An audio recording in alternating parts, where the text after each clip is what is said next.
इमरान हामिद साहब के दो शेर कहते हैं कि जान होते हुए बेजान बुरे लगते हैं, खुश अदा लोग परेशान बुरे लगते हैं, तेरी रहमत से तो इनकार नहीं है मौला, जेब खाली हो तो मेहमान बुरे लगते हैं। क्या वली मोहम्मद अज़मी साहब दो शेर ने कहते हैं कि मैलियां अखां तो ना लईए, मैलियां अखां तो ना लईए, किसे बहाने रो ना लईए, इत्थे ओनू तकिया सी मैं, इत्थे झट खलो ना लईए, अज़मी तेरे दुख नहीं मुकने, रात पई हुण सो ना लईए। गोहर बरिया साहब दा शेर है, कहंदे ने कि बड़ा डाडा कराना है मेरा मुर्शद जमाना है,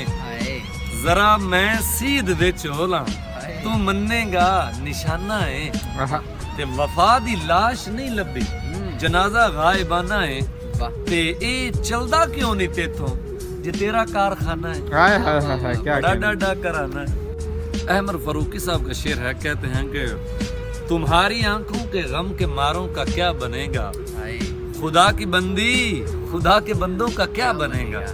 तुझे तो ऊंची उड़ाने ऊंची जगह पसंद है, वो पूछना था कि मेरे जैसों का क्या बनेगा।